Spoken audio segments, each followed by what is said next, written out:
Hello everyone and welcome to another episode of Selling Greenville, your favorite real estate podcast here in Greenville, South Carolina. I'm your host as always, Stan McCune, realtor right here in Greenville, and you can find all of my contact information in the show notes if you need to reach out to me for any of your real estate needs. Text me, call me, email me, any of those things. I will warn you, Gmail has some new security things going on as of the past couple of weeks, so it might be best to start by texting me. But nonetheless, I do try to check my spam with regularity because important emails go in there all the time now. And my email is hosted by Gmail, even though it is not a Gmail address in terms of the URL. Anyway, all my contact information is in the show notes. And just a reminder, as always, if you get anything out of the show, please subscribe so you don't miss future episodes. Just hit that little subscribe button. That helps the show. And please, if you can just take a moment to leave a 5-star rating in Apple Podcasts and to type up a short little review in the podcast app. You just have to go to the show page and scroll down a little bit and you'll see 5 stars and you just hit it. And that's pretty much it. Today, I am very much under the weather. You can probably tell by the tone of my voice. But coming off of, so I'm recording this on Monday, January 30th. I'm coming off of having just watched Patrick Mahomes in the AFC Championship game with his gutsy performance, basically hobbled on one leg, carry the Kansas City Chiefs to the Super Bowl, and that is inspiring me to produce my own gutty performance here on less than my normal vocal cords. I'm going to gut out a podcast episode because I actually have a conference this week that is going to take up the majority of my week. And so I'm having to go ahead and record this now in less than ideal conditions, but hopefully you guys can understand that my voice is perhaps not the way it normally is, but I'm going to do my best here. Today I want to talk about an article that Bloomberg newspaper, magazine, whatever it is, publication, just produced yesterday that I thought was very, very interesting. It's about the situation with what we call iBuyers, which are, in short, large companies, large corporations, typically on the West Coast or out west somewhere, which have been, the past couple of years, buying up real estate and flipping said real estate and making a profit that way. I did an episode on them last summer. And at the end of the episode, so I just talked about the whole iBuyer process and just kind of what they do. If you want to go back, I believe it's episode 127. And at the end of that episode, I said, you know, with the market changing and with the reality that these iBuyers basically don't rely on local expertise at all, they're basically just relying on algorithms and computer models to determine what they should buy real estate for, what they should do to it, and then what they should sell it for. I'm very interested to follow whether they're able to keep up with the shifting market.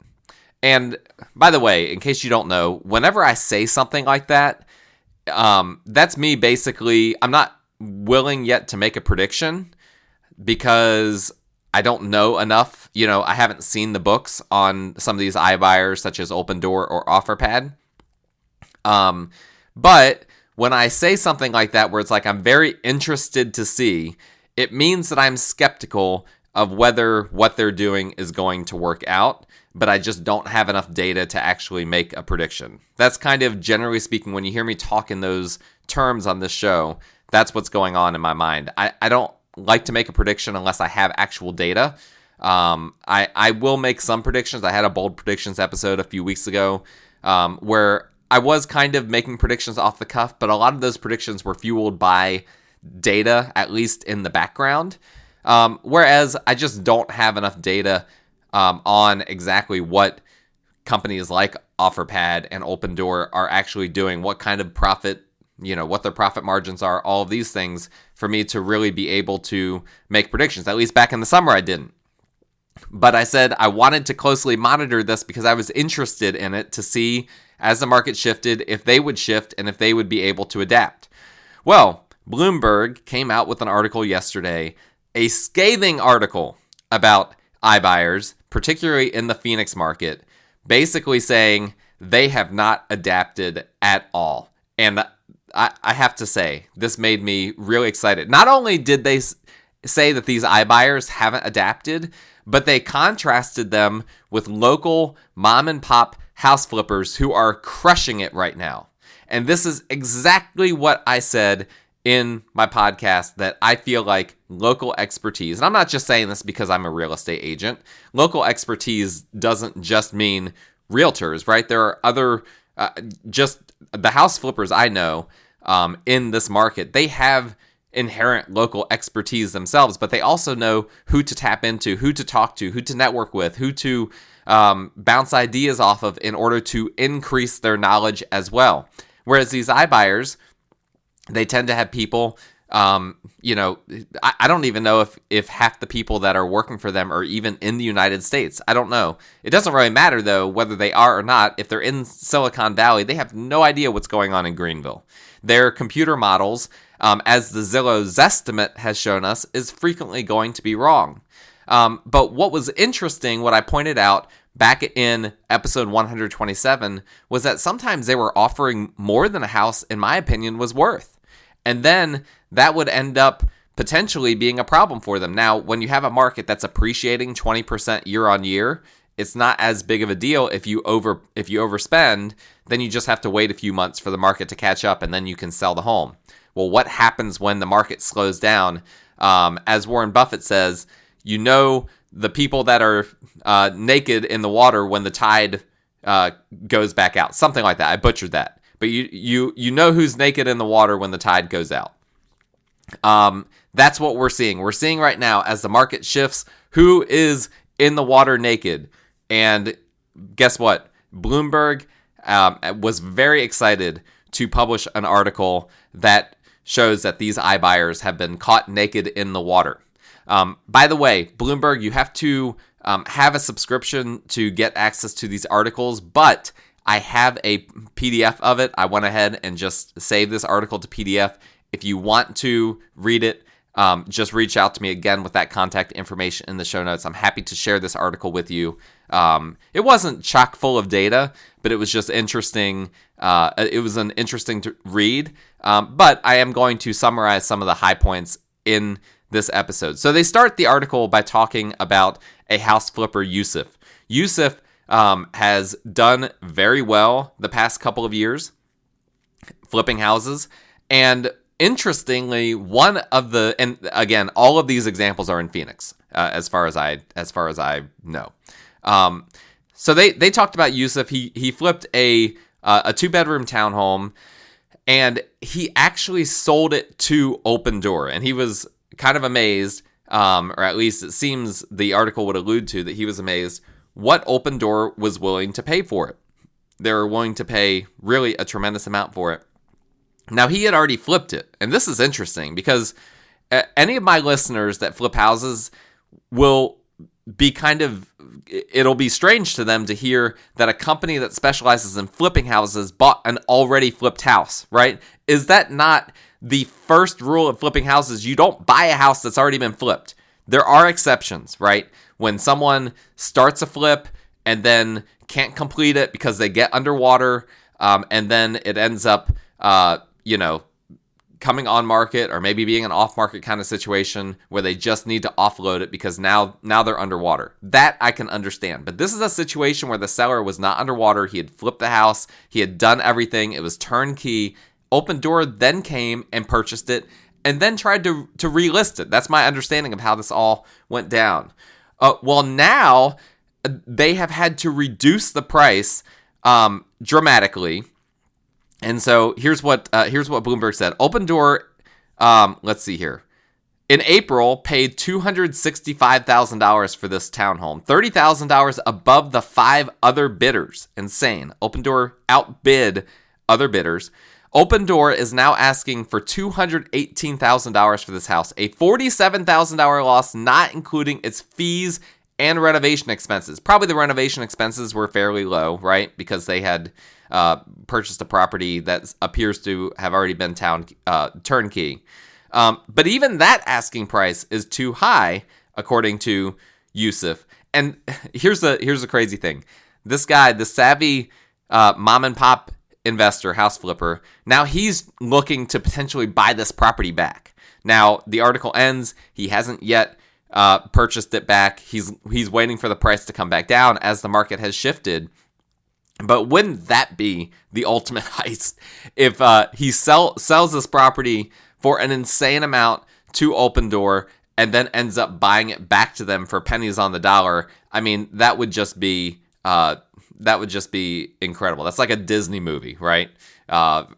For those of us in real estate, that's like a Disney movie. My kids would not consider that to be much of a Disney movie. The article goes on and talks about another couple that purchased a property from Open Door that Open Door had paid back in June $646,800 for, and they bought it from Open Door for $485,000, a 25% loss by Open Door, not to mention nearly a $200,000 loss in just 5 months. That is insane. That's what we call not changing your strategy, not shifting with the shifting market. You have to shift with the shifting market. You have to understand when the market is turning, that something needs to change in your approach and in your strategy. The article goes on to say that in Phoenix, again, this article was pretty centric to the Phoenix market, Open Door lost money on 89% of the homes it sold in the fourth quarter, an average of $58,000 a piece before accounting for fees and expenses. And this is according to Tom Ruff, an analyst with Arizona data firm Information Market. The company in that same quarter, on average, flipped homes for 12% less than it had originally paid, he found. In November, Open Door wrote down its real estate portfolio by $573 million. And as of Friday, its shares had fallen 94% since their high in February 2021. Not great if you are an iBuyer, and not great if you have invested in these iBuyers, as a stockholder or something to that effect. They have, if these numbers hold in outside the Phoenix market, and I can tell you right now, I've seen multiple instances of this in the Greenville market. I'll see a home that one of these iBuyers has for sale, and it bought it for top of the market in the summer, and now it didn't do they didn't do a good job with the flip. There's all sorts of little issues when you walk in that are very apparent. There's one that I went into recently where the backyard, it's in a neighborhood that people want to have at least some semblance of a backyard, and the backyard was so sloped it was unusable. Well, guess what? When they're looking at their algorithms don't account for a sloped backyard. It can't, right? I know that they don't go into that level of detail because I've dealt with them before. They're not looking at that kind of stuff. What they're looking at is the yard size. Is it fenced in? How big is the house? Where does it sit in relation to the yard? They're not factoring in important things like, is this yard really, really sloped? Is it actually usable? A yard that is, 0.2 acres, for instance, a fifth of an acre. If it's unusable because of how sloped it is, you might as well pretend like it doesn't exist. And so I saw this. I saw an example of a house in a pretty hot neighborhood that Open Door had for sale that they had bought top of the market. It had basically no usable backyard space, and they had to keep reducing the price. Last I looked, the price was basically where they purchased it at. Who knows what sort of money they had to put into it, not to mention holding costs, not to mention that they're going to have to pay realtor fees once they sell it. So that is that's tough. Again, if you're an iBuyer, I'm thankful that I'm not. I'm thankful that I've not invested anything into that technology because I've never believed in it, because I've seen over the years, this is before I became a realtor. I remember the exact day I learned about the Zillow's estimate. It was before I became a realtor, and this was during the kind of as we were coming out of the Great Recession. My boss was talking about how his home had gone up in value, and it was like, how do you know that? And he pointed me to this website that had an automated Zestimate, and I was fascinated by it. But then as I started flipping houses and doing things in real estate, even before I became a realtor, I realized this Zestimate is like useless. Now, there is a sense in which uneducated parts of the market, such as my former boss, might think that it's actually useful information, but it's really not. Do not look at the Zestimate. That will not help you. Listen, if you want to know what your home is worth, reach out to me. I'll be happy to go through, look at your home, see how big it is, see what the market is doing, and give you an idea from looking at comparable sales and from what's on the market currently, what your home might be worth. But outside of those handful of people that are uneducated, that don't understand that the Zillow Zestimate is worthless, I think most people now understand that number, it might have some truth to it, but it's generally speaking going to be pretty far off. I think the majority of people out there are starting to understand that now. And for sure, iBuyers are now starting to understand that because they put so much stock in these algorithms. And here they are now with, in the fourth quarter of this last year, in one major market, losing money on 89% of the homes it sold. And I bet that number, if you included the fees and expenses, since that doesn't include that, what about the homes that they just made a little bit of money off of on paper, but you don't include those fees and expenses? I bet that number is in the mid 90s if we had access to all of that data. It's insane. Here's what Megan Meyer-Toulson, an Open Door division president, said in a statement. She said, well, actually, I'm just going to read this paragraph because the whole paragraph, obviously Bloomberg, they produce some of the best, in my opinion, some of the best economic articles that are out there. I'm a big fan of the content that they produce, but their paragraphs leave no fat on the bone. I mean, word for word, every word is important. So I'm just going to read this. Megan Meyer-Toulson, an Open Door division president, said in a statement that the mix of a post-pandemic housing market, as well as rising inflation and interest rates, resulted in a once-in-40-year market transition. I find that very fascinating because a lot of people have been comparing the market today to the late 70s and early 80s. So it appears that Open Door came to that conclusion as well, saying this was a once-in-a-40-year market transition. Quote, "We were anticipating a shift in the market, but it was the speed and scale of the change that was unprecedented," she said. The company could have mitigated losses. This is not part of the quote. This is Bloomberg summary. The company could have mitigated losses by canceling pending contracts, but chose instead to honor them. Oh, good for them. Good for them. I'm sure their shareholders are happy about that. Quote, "Our customers and their trust comes first." Oh, not your shareholders? Well, that's an interesting statement. I think that was just for the PR, to be completely honest. I don't know. We'll have to maybe I'll reach out to her for a statement for this podcast. No, just kidding. I could care less, or I couldn't care less. I don't know. I could care less doesn't make sense. It really should be I couldn't care less. But I digress. So they were anticipating a shift in the market, but it was the speed and scale of the change that was unprecedented. You didn't see this?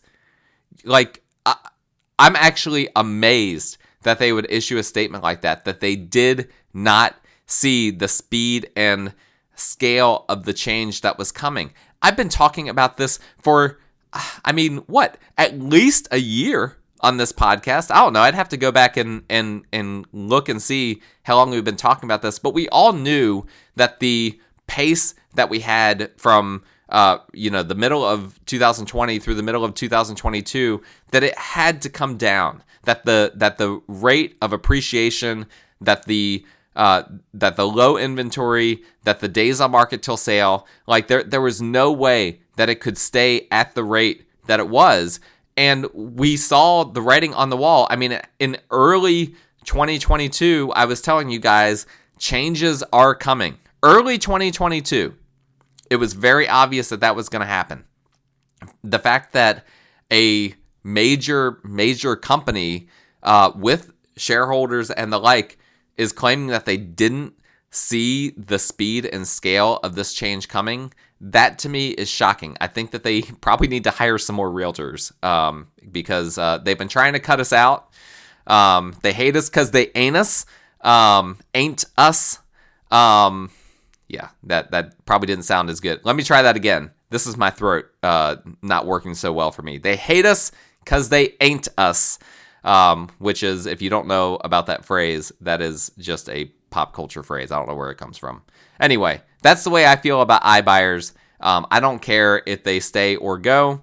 But if I were a shareholder of a company like Open Door issuing a statement like this, I would be very, very frustrated. And I'm sure there's a lot of angst behind closed doors over there at their headquarters. Here's another quote from the article. While Open Door is nursing losses, local flippers sold homes for 20% above purchase price. Hey, if you're a local flipper and you're listening to this, pat yourself on the back. You've won, right? You've been competing with these iBuyers for the past several years, and you came out on top. 20% above purchase price on average. I'm not sure if this is talking about the entire market or just specifically Phoenix, but I've seen this in Greenville. Local flippers are still doing just fine. They tended, here's the rest of the quote, they tended to buy distressed properties, though they also generally put more into renovations. The typical Phoenix homeowner is sitting on an additional $100,000 in home equity since the pandemic began, according to real estate data firm Black Knight Incorporated.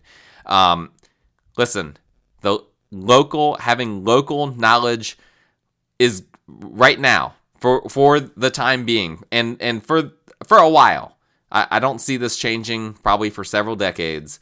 Having local knowledge is going to beat computer algorithms. Artificial intelligence, algorithms, all of these things, they are far behind on their ability to project home values, potential ARVs, after repair values, all of these sorts of things. They are nowhere near capable of doing that. You need to have local expertise to be able to do that. And they were able to get by the past 2 years, right? When you have, again, 20% year-on-year appreciation, even if you mess up, even if you make a mistake on those valuation numbers, just wait it out a few months and you'll see your property go up 6 to 8% in value. And then all of a sudden, now it's worth what you have it listed for. You just had to wait a little bit longer than normal. That's exactly what was happening. In my podcast that I recorded this past summer, I said that on average, these iBuyer homes tend to linger on the market longer than the other homes. Why? They were not in as good a condition as the other homes, and also they were priced at the top of the market. Well, they were able to just wait it out, 60, 70, 80 days. Then the market came up to where it was listed at, and then they were able to sell at that point and make a profit, just not as quickly as you guys that were flipping houses. Those of us that were flipping houses, we were able to make the same amount of profit just a lot quicker. So I promised you guys that I would be monitoring the iBuyer situation very closely, and here we are. We have actual data showing that they did not adjust the way they should have to this market. They overpaid in a lot of instances, and now they're selling for pennies on the dollar. And an interesting conclusion from this, and this was the conclusion in the article, because they actually reached out to a real estate broker in this article for comment, that she's actually targeting these properties now. And that this was kind of a learning thing for me as a realtor. I'm not afraid to admit when I learned something that I hadn't really thought of. I tend to shy away from these iBuyer properties because I don't like the shoddy work that I've seen in many of them. They're difficult to work with. Difficult. I said this in my episode over the summer. Difficult to schedule a showing with them. Difficult to work with them, just kind of in general. And so for me as a realtor, I don't want my clients to have to go through that. I don't want them to have to buy a house with shoddy work, a house that's going to be a very difficult transaction. I want to help all of my buyer clients get the perfect house for their situation and to have just an ideal, smooth transaction. I've not seen that with iBuyers up to this point. But what this Bloomberg article pointed out is that for properties that have been on the market with these iBuyers and have had multiple price reductions, this is a blood in the water kind of situation where you might be able to purchase something for even less than it's worth, even right now, because of the situation. These iBuyers right now are just having to dump these properties off. They're cutting losses at this point. And so I'm going to be approaching this a little bit differently moving forward, because in the past, there might be reasons for caution, to exercise caution when working with a big corporate house flipping organization such as an iBuyer. But now there might be some unique opportunities to find something below market value in a shifting market and take advantage of the fact that these large corporations have overextended themselves and revealed that they are naked in the water. If you have any questions about any of that, or if you'd like a copy of that article, my contact information is in the show notes. Also, if you have any real estate needs, my contact information is in the show notes. I represent buyers, I represent sellers, investors, owner-occupants, and the like. Just let me know. If you enjoyed this episode and this show, please make sure you are subscribed in your podcast app. I'm in a bunch of podcast apps, although the vast majority of you use Apple and Spotify. But we're in several others, so please make sure you subscribe to the show. Please leave a rating, please leave a review, and we will talk again next time.